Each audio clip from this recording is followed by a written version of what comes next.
Let us open our Bible on Psalms 18, verse 19.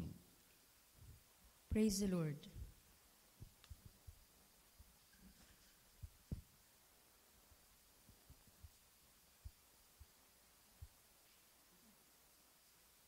He brought me forth also into a large place. He delivered me because he delighted in me. Okay. He brought me forth also into a large place. He delivered me because he delighted in me. Ano ibig sabihin itong large place? Maluwag na dako. Dito sa sanglibotang ito, dalawang aspeto ng buhay. Buhay sa literal, or material, or financial, or physical. Yan yung literal. Pag sinabing literal, material, physical, financial. At isa, yung spiritual. Yun yung bagay-bagay na nakakaapekto sa ating kaluluwa. Kapag sinabi nakaepekto sa kaluluwa, pwede itong maging sanhi na maimpyerno tayo. At pwede din itong maghatid sa atin sa buhay na walang hanggan. Yan yung spiritual. Ang pangyayari dito sa sanglibotang ito, laging dalawa. Yung mga kahirapan sa literal, sa material, na maghahatid sa atin sa paggawa ng masama, yung tinatawag na kapit sa patalim. Or minsan, meron ding pangyayari na kahit wala kang ginawang masama sa kapwa tao, ang tao ang gagawa sa iyo ng masama. O katulad yung mga babae na nare-rape. Intention ba nila yan na gawin? Hindi. Ang lalaki na masamang lalaki, gumawa sa kanila ng masamang pangyayari. Ganon din sa spiritual. Ang buhay ng tao, sadyang inibig ng Diyos na ayaw niyang mapahamak doon sa kapahamakan. Pero bakit? Meron talagang sumusugod sa atin na pilit talaga tayong itulak sa pagkakasala para ito na yon ang maging sanhi ng ating kapahamakan. So yan yung mga bagay-bagay na iniipit tayo. Pag sinabing iniipit tayo, nilalagay tayo sa isang dako na hindi tayo hindi tayo makakilos, hindi tayo makaalis. Parang gawin tayong bilanggo. Bilanggo sa kahirapan, bilanggo sa kasalanan. Ganon. Sinabi dito, dinala niya ako sa large place. Ibig sabihin niyan, kinuha ka. Yung sinabi diyan, He delivered me. Ligtas niya ako. Kinuha niya ako diyan sa kagipitan, sa financial, sa sakit, sa physical. At niligtas niya rin ako diyan sa spiritual, sa karumihan, kasalanan, kalikuan. Ganon ang ng Diyos sa buhay natin. No? Dalawa. Ilalagay niya tayo sa large place. Ibig sabihin niyan, tanggalin ang sakit. Ang tao, pag may sakit, parang hindi makaisip ng ikabubuti sa pamilya dahil hindi makakilos. Di ba? Maipit na ipit ka. Pag pinagaling ka ng Diyos, binigyan ka ng kaluwagan Nakakilos ka na Makatrabaho ka sa trabahuin mo. Makaisip ka na ng maganda para sa pamilya mo. So maluwag. Financially, ganun din. Pag ang tao ay nasa kagipitan, kahirapan, ipit ka. Gusto mong bumili ng bigas na medyo masarap-sarap, hindi ka makabili. Gusto mong bumili ng isda na medyo naman quality, hindi ka makabili. Gusto mong bumili ng karne, ang mahal-mahal naman. Pero kung i-provide ng Diyos sa iyo yung financial, maluwag. You can go and out from the grocery. You can go and out from the market. you can go and out from sa mga necessity mo. Maluwag. God, nag-provide ang Diyos sa'yo ng financial. Ganon din sa spiritual. Pag ang tao gumawa ng kasalanan at meron na siyang kinalalaman sa batas ng Diyos, walang kapayapaan yan. Ipit ka. Wala kang peace. Matulog ka, wala kang peace. Gumising ka, wala kang peace. Mamumuhay ka dito, wala kang makargo di konsensya, kumbaga padala-dala mo yan sa konsensya mo. So nasa ano ka, para kang sinasakal. Pag ikaw ay nabigyan ng wastong direksyon sa kapatawaran, sa kalinisan, at sa katibayan ng iyong buhay na hindi ka na maging alipin, para ka na rin nilagay ng Diyos sa large place. Unang-una nawala yung lahat ng kagipitan, kasamaan, kabigatan, ano pa yan? Guilt, nawala yan. Masarap ihinga. Masarap. So, maluwag ka.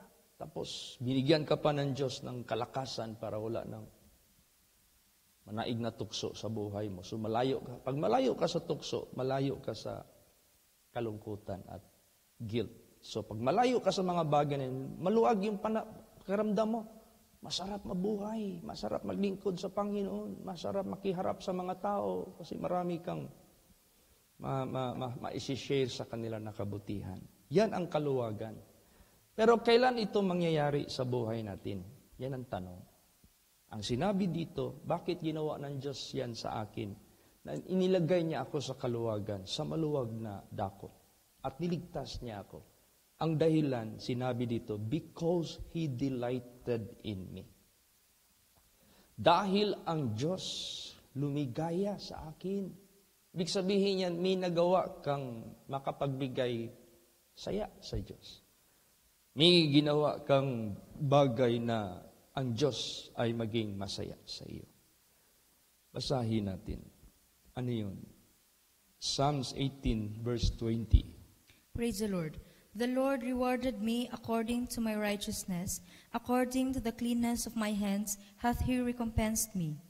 Yan, ginantihan ka ng Diyos dahil sa katuwiran na iyong iningatan sa buhay mo, naging watchful ka, naging prayerful ka, at nilagay mo sa puso mo ang salita ng Diyos. Taglay mo yung righteousness ng Diyos. According to the cleanness of my hands, ayon sa kalinisan ng aking mga kamay. Ibig sabihin niyan, hindi mo dinumihan yung kamay mo sa paggawa ng iniquity. Iningatan mo ng husto, hindi madungisan yung mga kamay mo. Hindi siya makagawa ng mga iniquities, ng mga kasalanan sa harapan ng ating Panginoong Diyos. Kaya, binigyan ka ng Diyos ng privilege sa kagipitan, sa kahirapan, ililigtas ka ng Diyos. Sa tukso, sa pagsubok, ililigtas ka ng Diyos. So, ibig sabihin yan, hindi pwede lahat na lang ang gagawa para sa atin, ang Diyos lahat. Meron din tayong gagawin. Tingnan mo yung dalawang ipinako sa cross. Bakit isa naligtas at isa hindi naligtas? Kasi yung isa ginawa niya na maging worthy siya. Ang Diyos nagbigay na ng pagkakataon, pagmumungkahi, pagbibigay ng guide. Eh kaso yung isa nagmatigas. Pride, mayabang. Gusto niyang kaligtasan, ayaw niyang magpakumbaba. Nilait niya pa si Kristo. Samantalang yung isa, pagsabi ni Jesus, Father, forgive them for they know not what they do. Kaagad-agad niyang gisunggaban niya yung pagkakataon na mapatawad. How? Nag-angkin siya sa kanyang kasalanan.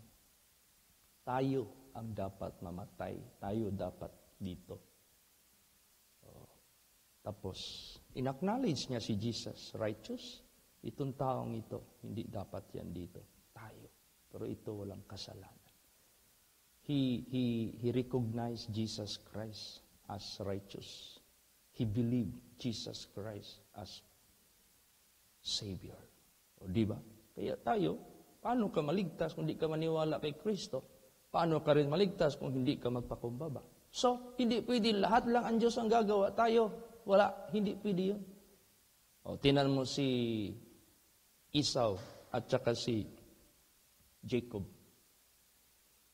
Ano, yung nag-offer, sino yung anak ni Adam ba yun? Cain.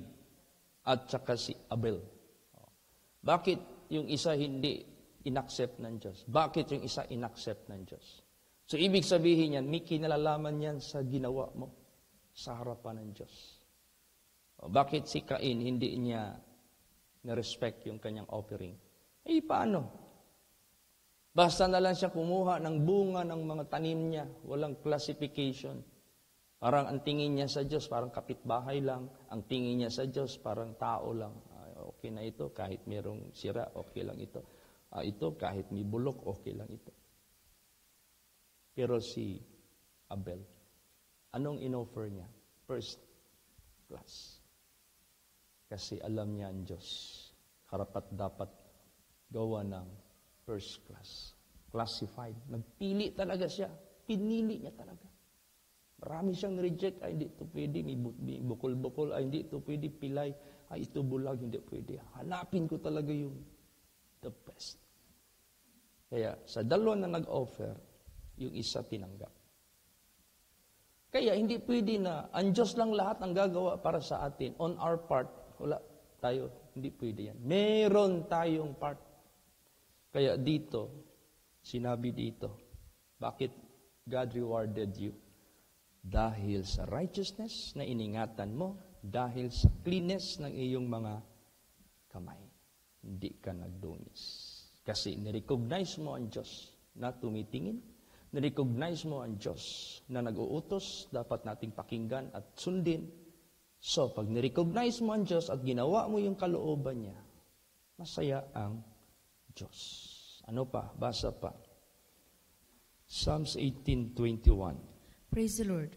For I have kept the ways of the Lord and have not wickedly departed from my God. Yan, kahit ano pang oras, ano pang araw, ano pang panahon, anong okasyon, anong lugar na pupuntahan mo, lagi mo iniingatan ang mga daan ng Diyos.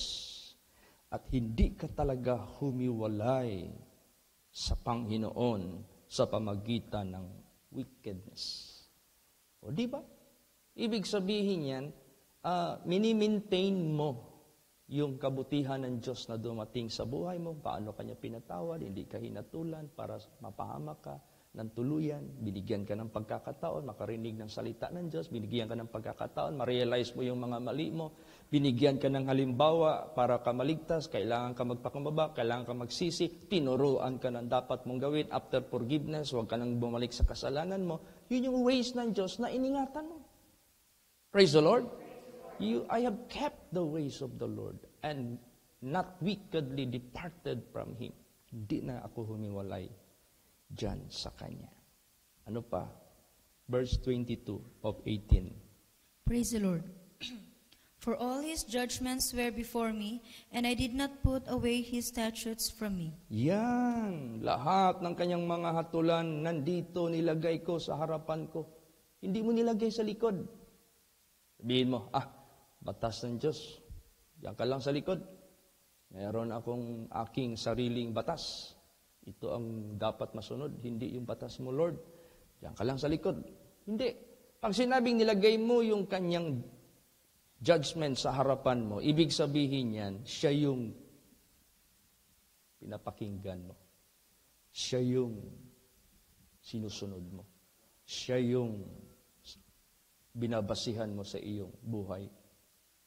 Sa gagawin, sa iniisip, sa sinasalita, sa plano, lahat, yung judgments, which is Word of God, siya yung nasa harap mo, siya yung pinakakompas mo sa paglalakbay sa sanglibotang ito, siya yung mag-guide sa iyo. Siya yung ilaw ng landas mo na magliliwanag sa bawat hakbang mo, yung judgments, yung salita ng Diyos. For all His judgments were before me, I did not put away His statutes from me. Hindi mo inalis yung kanyang mga statutes sa buhay mo. Siya talaga ang iyong ilagay sa harap. O yan, pag ginawa natin yan, sigurado yan. lalagay talaga tayo sa Diyos into a large place. Literally and above all spiritually. Praise the Lord. Basa pa, Psalms 18:36. Praise the Lord. Thou hast enlarged my steps under me, that my feet did not slip. Yes. Alam mo, lalot na tayo na tumatanda na. Unlike noon, bata pa tayo. Ano palang diferensya ng matanda at saka bata? Ganito. Tingnan mo yung mga bata kung maglakad, magtakbo. Hindi yan pipili ng apakan. Bakit? Malakas pa yung balansi nila eh. At saka yung mga buto at saka ugat nila, flexi. Pag sinabing flexi, kahit anong forma ng paa nila, mga ganon, hindi nila ramdam yung tense. Kaya yung mga bata, pag magtakbuhan niya, akala mo mga sayaw, yung ibon na bilis. Tayo na tumatanda na. Napansin ko talaga yan. Tulad sa buhay ko ngayon. At nadumaan ako ng sakit nung nakaraan. Pag maglakad ako, sinisigurado ko yung lugar na inaapakan ko. Humahanap ako ng large area na hindi maalanganin yung mga yapa ko. Una, iniiwasan ko yung mga basa at madudulas. Ikalawa, iniiwasan ko yung mga bakilid. Ikatlo, iniiwasan ko yung mga bato na nakausbol. Hindi ko inaapakan yan. Kaya tayo, habang tumatagal tayo sa paglilingkod kay Lord Jesus, habang tumatanda tayo, lalo tayong nag-iingat. Praise the Lord! Lalo tayong nag-iingat sa ating mga dinadaanan. Nung una, magbaba ka ng sasakyan, wala kang hawak-hawak. Pag may edad ka na, hahawak ka na sa mga hawakan. Kasi nag-iingat ka kasi alam mo na yung kilos ng katawan mo. Hindi na katulad noong bata ka pa na ang balansi mo. Kahit tatalon ka, no problem. Kahit dadaan ka ng karsada na ganon, dadaanan mo yan. Kasi marunong ka na, alam mo yung nasa instinct yung iyong gagawin. Pero habang naglo-lower na yung level ng ating flexibility sa katawan natin, tapos pag mawala na yung flexibility, papalit yan yung brittle. Brittle na ba?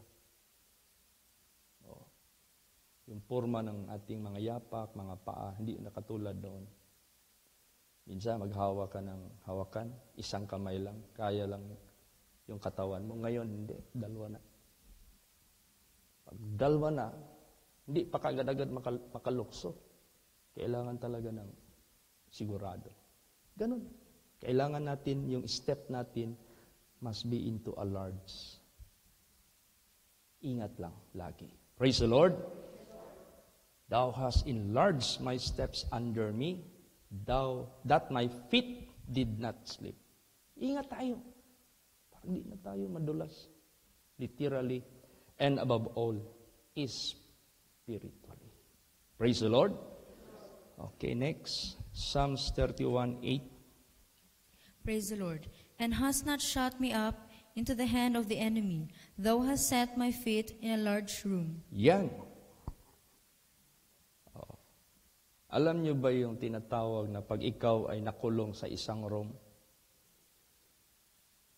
Ibig sabihin niya na cornered ka ng tukso. Hindi ka na makalabas. Pag gising mo na lang kung babae ka na rape ka na. Nakuha na yung pagkababae mo. Hindi na yung mangyayari sa buhay mo. Hindi kahiyaan ng Diyos na walang kalaban-laban. Praise the Lord. Bibigyan ka ng Diyos ng kapangyarihan, kakayahan. Wala ng tukso, wala ng mga kilos ng kaaway na kaya-kaya kang i-corner, i-rape. Magising ka na lang, nagkasala ka na pala. Dahil, yan nga, ang gusto ng Diyos sa buhay natin, gawin mo yung part mo. Ilalagay ka ng Diyos sa large place. Meron ka ng kakayahan to fight, to resist. Meron ka ng kakayahan to escape. Meron ka ng kakayahan to avoid. Wala. Magdiwalwal ng dila sa ni taning, sige gukod-gukod nimo para ikaw itulak sa pagkakasala. Hindi na yan makahabol. Large place. Praise the Lord. You can avoid easily, accurately. Dahil sa pagiging watchful mo, sa pagiging nilagay mo sa harapan mo yung kanyang judgments. Yun ang gusto ng ating Panginoong Diyos. Yung you have kept His ways, His judgments, lahat. Yan ang gusto ng ating Panginoong Diyos. Basa pa, Psalms 40, verse 2. Praise the Lord. He brought me up also out of an horrible pit, out of the miry clay, and set my feet upon a rock, and established my goings. Yes. Regardless what is your tawag niya, yesterday, your previous, your background, where you came from, regardless, magnanakaw ka, rapist ka, adulterer ka, fornicator ka, bakla ka, tumboy ka, lasinggo ka, regardless anong putik na iyong nilalangoy noon sa karumihan, kukunin ka ng Diyos dyan. From the miry clay. Kaya, sino man dito sa atin, anumang kahapon natin, pag ikaw ay kinuha na ng Diyos dyan, at inilagay ka ng Diyos sa rock, at i-establish yung goings mo, huwag na nating alalahanin yung anong kahapon natin. Huwag na. Forgetting those things which are behind and reaching forth unto those things which are before. And let us press. Alam yung press? Press the button. How do you press the button? You have to press. Idiin mo. Tayo, spiritually, we are pressing forward. Hindi yung pressing backward. So, ang concern natin, press forward. Yung ating effort, yung ating pagsisikap, yung ating pag-strive. Forward. Saan yun? Yung calling ng Diyos para sa ating kaligtasan. We are pressing forward to the highest calling of God. Hindi kaya ang buhay mo ngayon, you are pressing backward. Binabalikan mo yung kahapon mo, binabalikan, iniisip mo, gusto mong gawin uli. Wag yun. Let us press forward. Praise the Lord. Let us press toward the mark of the prize of the high calling of God. Kaya, ganun, regardless ano yung miry clay na kahapon natin, forget it. Kung ano yung nilagay ng Diyos sa atin na buhay na banal, buhay na matuwid, buhay na masagana sa kanyang kapangyarihan, doon tayo nag-press. Doon tayo nagpo-forward. Praise the Lord. Another, Psalms 118, verse 5. Praise the Lord. I called upon the Lord in distress. The Lord answered me and set me in a large place. Yan. Tumawag ako sa Panginoon sa aking kahirapan. Ang Panginoon sumagot sa akin at inilagay niya ako sa large place. Kaya, pag may mga pagsubok sa buhay, kalisdanan o kahirapan, huwag ka mabahala, tumawag ka sa Panginoon. Praise the Lord. Katulad nung kasal ni Pastor Richard. Alam mo naman ngayon, bagsak ang economy ngayon eh. Dahil sa gira ng Russia at saka Ukraine. Hindi nyo ba alam, bagsak ang economy ngayon? Hirap ang ngayon, negosyo, hirap ang, pati yung mga produkto na binibenta ng mga anak ng Diyos. Bagsak. Minsan, nag-i-stop buying. So yung gimitingan namin last time na wala pang ganong gira, nagpo-project kami sa paghahanda ba? Hindi yun natupad. Hindi natuloy yun. Kaya, nabahala ngayon si Pastor Richard. Matuloy o hindi ang kasal. Kasi, Pag wala kang hawak na pera, hindi yan matuloy. Hindi mo naman pwedeng sabihin doon sa venue na, Sir, bayad ko, sir. Itamar pa lang yung laway mo doon sa resibo. Bibilangan mo talaga yan ng libo-libo. Kung 48,000, yung binayad kahapon na 48,000. Pero nakita ko naman, masaya ang mga anak ng Diyos. Kumusta kayo? Okay ba kayo sa dito? Ay, pastor, nindot kayo diri. Kaya kung dito tas bukid, kami gud ang mo serbisyo. Diri kami ang serbisyohan. Ma-feel din pala nila yung yung ease, tsaka yung comfort. They felt that they are being treated. Praise the Lord. Kay doon daw, gagawa ka pa ng palapala, hakot ng kawayan, lagyan mo ng upuan yung mga tao na kahit temporary lang, basta may maupuan, lagyan mo ng poste yung lalagyan ng tulda, kailangan mo ng malaking kawa, kailangan mo ng maraming kahoy, kailangan mo ng maraming effort. Sabi nila, Pastor, salamat yun kay Jesus. At diri ang kuan, diri ang venue. Kasi at least, sitting pretty lang sila doon. Praise the Lord. Nakaupo pa sila doon sa presidential table. Sabi ko, tingnan mo, kung hindi tayo nag-pray kay Jesus, in spite na bagsak ang economy ng produkto ng mga anak ng Diyos. Kasi lagi nagpapahiwatig sa akin doon sa bundok. Pastor, i-pray mo dari, i-pray me, kay stop buying na pod. Pastor, naamay buying pero dili na pareha sa una, mubo na kayo. I-pray me, i-pray me. Yun. Kaya pag may mga kagipitan, relax. Pray. Pray and pray. Tutugunin niya ni Jesus Christ. Praise the Lord. Lumabas kami ng hotel kahapon, fully paid.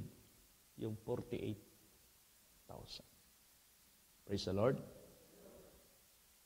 Hindi lang pala yun ang babayaran nila. Meron pang lechon, meron pang cake. Sabi ko, God will provide. Ito yung pangbayad ng cake, pangbayad ng lechon, at ito yung starter ninyo. Hindi pwede walang extra. May extra. Di ang saya ni Pastor Richard. Praise the Lord. Kasi meron mang nag-pledge na katapusan pa ng 30 maibigay. So, in advance na lang niya. Meron naka-reserve ang lahat. Basta mag-pray lang. Praise the Lord. Pray lang talaga. I called upon the Lord in distress. The Lord answered me and set me in a large place. Basa pa, Job 36:16. Praise the Lord. Even so would he have removed thee out of the strait into a broad place, where there is no straightness, and that which should be set on thy table should be full of fatness. Yan. Kukunin niya yung ipit na ipit.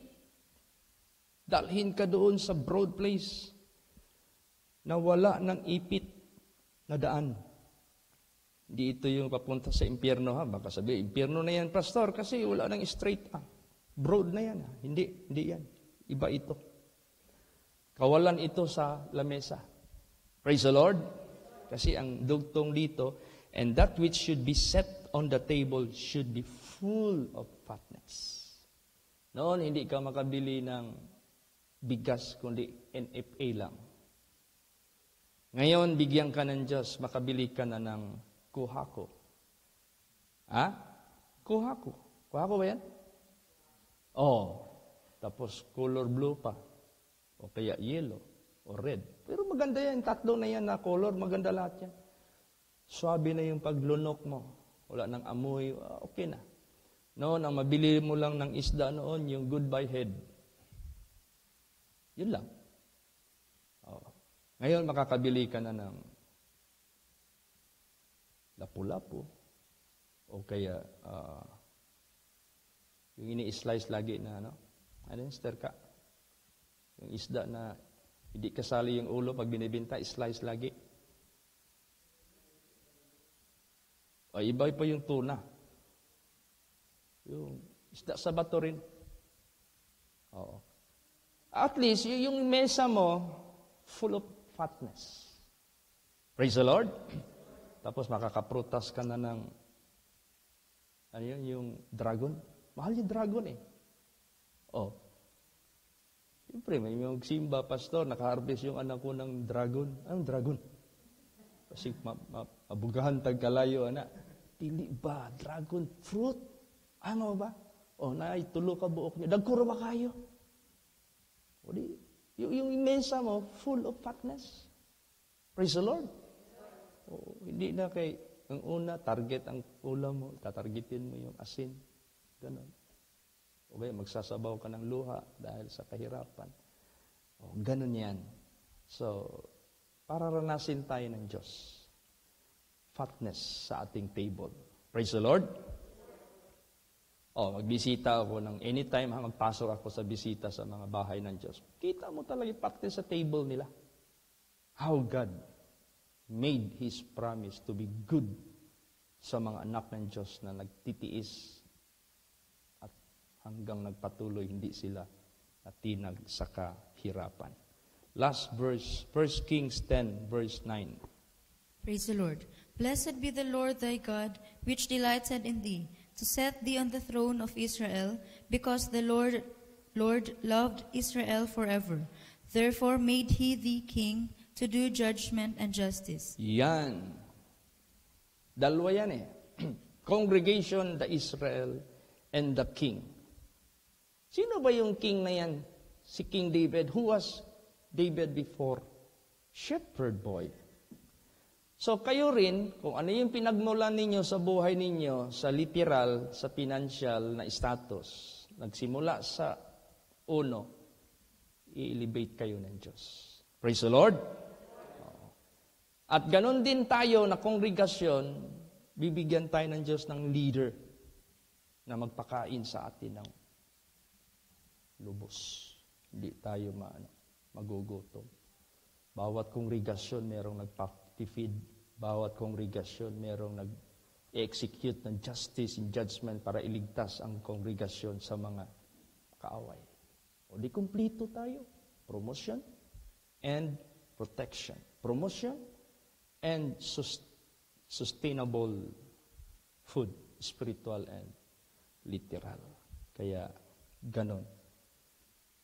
Let God delight in us. Dapat ang Diyos, siya yung maging masaya sa buhay natin. Para lahat na itong privilege na ito, ilalagay niya tayo sa large soul by the grace of God. Praise the Lord! Kaya to God be the glory, huwag kang umasa sa tao, huwag kang umasa sa kanino paman, umasa ka sa Diyos. Siya lang yung nag-iisang accurate, perfect na makagawa sa iyo itong privilege na ito. Basta lipaya lang ang Ginoo, ay lang siya sakita. Pasayahin mo lang ang Panginoon, huwag mo siyang saktan. Praise the Lord! Magsitayo po tayong lahat. Hallelujah.